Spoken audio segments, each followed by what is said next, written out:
আসসালামু আলাইকুম প্রিয় ভিউয়ার্স, কৃষিজার অন্তরে ইউটিউব চ্যানেলের পক্ষ থেকে জানাচ্ছি আন্তরিক প্রীতি ও শুভেচ্ছা। তো আজকে আমার সবগুলা বেড়ারে প্রিপেয়ার করছি। প্রিপেয়ারের গুরুত্ব কতটুকু, কি আসো বিষয় A to Z সব জানাবো। জানতে সবটুকু ভিডিও দেখেন। তো দেখেন, প্রিপেয়ারের ভ্যাকসিন নিয়ে আসি। কালকে আমি ডাক্তারদের অর্ডার দিয়েছিলাম প্রিপেয়ারের ভ্যাকসিন নিয়ে আসার জন্য। তো নিয়ে এসে রাইখে দিছি। নর্মালে তো সকাল সকাল প্রিপেয়ার করতেছি। তো আসলে বেড়ার যে মেইন সমস্যা ভেড়া বা ছাগলের, সেটা হলো পিপিআর। আর এটা হলো সরকারি ভ্যাকসিন, আর এটা একবারে কম দামেই পাওয়া যায়। কিন্তু আপনার খামারে যদি রীতিমতো পিপিআর না করেন, বাইচান্স যদি অ্যাটাক করে, তাহলে আপনার খামার শেষ হয়ে যাবে। আপনি সুন্দর ও স্বপ্নের খামারটা শেষ হয়ে যাবে। তো দেখেন, অভিজ্ঞ ডাক্তার আওয়াল ভাই, ওনারা নিয়ে আগেও আমি অনেক ভিডিও দিছি।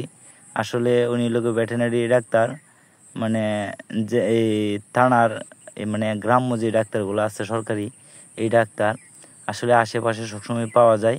যার কারণে আমি ওনারা দিয়ে এই সব চিকিৎসা করাই। পিপিআর ভ্যাকসিনগুলো আজকে উনি করবে।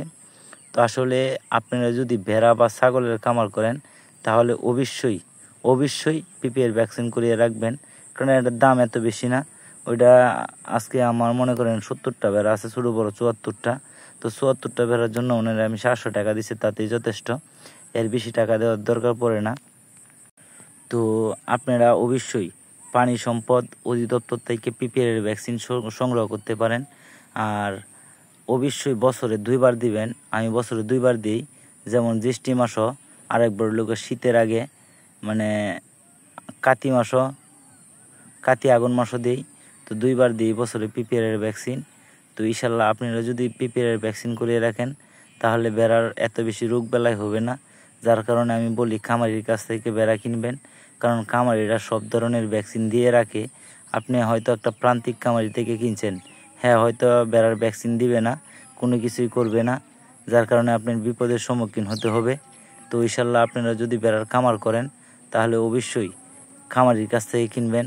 খামারিরা মানে সব ধরনের ভ্যাকসিন দিয়ে রাখে, যেমন মনে করেন পিপিআর, বার্মিক, কৃমি, মানে যেইগুলা ডোজ আছে সবগুলাই দিয়ে রাখে।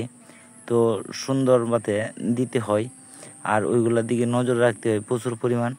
আর আপনারা যদি কেউ পারেন, তাহলে অবশ্যই দিতে পারেন। আর একটা কথা বলে রাখি, পিপিআর কোনগুলারে দেওয়া যায় আর কোনগুলারে দেওয়া যায় না। যদি 3 মাসের নিচে বাচ্চা হয়, সেগুলারে পিপিআর ভ্যাকসিন করা যায় না। আবার যদি 3 মাসের বেশি হয়, সেগুলারে পিপিআর ভ্যাকসিন করা যায় না। আর অনেকে হয়তো ভাবতেছেন গাভীন অবস্থায় কি পিপিআর ভ্যাকসিন করা যায়? হ্যাঁ, করা যায়, গাভীন অবস্থায় পিপিআর ভ্যাকসিন করা যায়। কারণ এটা আমার অভিজ্ঞতাটা আমি আপনাদের কাছে শেয়ার করতেছি।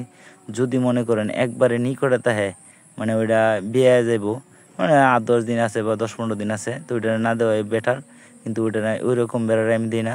যেটা মনে রাখছেন মাসে কাছে, ওইটা দেওয়া যায়। আর একটা জিনিস তো আপনারা সবাই হয়তো জানেন, যে ভেড়াগুলা মানে কিছুদিন পরেই বিয়ায়, যার কারণে অল্প দিনে গাভীন হয়ে যায়। বাচ্চা দেওয়ার 10-15 দিন বা 20 দিন পরেই, বা বাচ্চা দেওয়ার পরেই আবার বিয়ে যায়, মানে গাভীন হয়ে যায়, যার কারণে গাভীন অবস্থা দেওয়া যায়। আর অবশ্যই যদি আপনার অভিজ্ঞতা থাকে, তাহলে চামড়ার নিষে দিতে হয়। সবগুলারে 1 মিলি করে দেয়। আমার ডাক্তারে বলছে যে ওইগুলা সব 1 মিলি করে দিতে হবে। তো 70টা মিলির জন্য 70 মিলি দিছি। আমার না আছে 100 মিলি, তো আরও 30 মিলির মতো বাড়বো। যাই হোক, তো সবগুলার বেড়ার জন্য আমি 100 মিলি একটা ফাইল আনাছিলাম। তো আমার 700 টাকার মতো খরচ হবে, ডাক্তারি খরচ নিয়ে। তো ইনশাল্লাহ 700 টাকা জ্বালা যাক, হয়তো আমার 10 টাকা করে খরচ হবে প্রতিটা বেড়া ভ্যাকসিন করতে। যারা আপনারা খুচরা আছে 10টা 15টা, যত টাকাই খরচ হোক, আপনারা ভ্যাকসিন দিয়ে রাখবেন পিপিআরের। আসলে এটা একটা মহামারী রোগ। একটা খামারকে সাকসেস করতে বা স্বয়ংসম্পূর্ণ করতে অবশ্যই আপনার পিপিআরের ভ্যাকসিন করতে হবে। যদি পিপিআরের ভ্যাকসিন দিয়ে রাখেন, তাহলে ইনশাল্লাহ পিপিআর অ্যাটাক করবে না, আর খামারের এত বেশি রিস্ক হয় না। আর যদি পিপিআরের ভ্যাকসিন না করান, তাহলে নানান ধরনের সমস্যা হতে পারে। মানে যদি পিপিআর অ্যাটাক করে বাইচান্স, আসলে আমি জানি না পিপিআর আছে কি না। পিপিআর হয় কোনগুলা, শুধু খালি কৃমির বড়ি যদি না খাওয়ানো নিয়মিত, তাহলে পিপিআরের সমস্যা দেখা দেয়। তো ইনশাল্লাহ আপনারা সবাই পিপিআরের ভ্যাকসিন করিয়ে রাখবেন। তো সবটুকু ভিডিও আপনাদের দেখানো সম্ভব না। তো যতগুলো দেখাইছি, দেখানোর পরে সবগুলোর পিপিআর করার পরে বাহিরে দেখেন বেড়াগুলো চরণভূমিতে ছেড়ে দিছি। তো মাশাল্লাহ বেড়াগুলো সব সুস্থ আছে। আর আমার জন্য সবাই দোয়া করবেন, আমার ছোট্ট খামারটা যেন আগায় নিতে পারে। যদি আমার ভিডিও ভালো লাগে আর যদি মনে করেন যে এরকম খামার দিতে চান, প্রতিনিয়ত বেড়ার তথ্য পেতে চান, তাহলে অবশ্যই আমার ইউটিউব চ্যানেলটা সাবস্ক্রাইব করে পাশে থাকবেন। আর মনে করেন যে কোনো ধরনের পরামর্শ বা সাপোর্ট ওর জন্য আমাকে কমেন্ট করতে পারেন। ইনশাল্লাহ কমেন্ট করলে আমি সাথে সাথে উত্তর দেওয়ার চেষ্টা করি। আবার অনেকেই বলেন যে আমার বাড়ি কোন জায়গা, ওইটাও বলতেছে আমার বাড়ি হইল কিশোরগঞ্জ জেলা নিকলি থানা দামপাড়া ইউনিয়ন নোয়াপাড়া গ্রাম।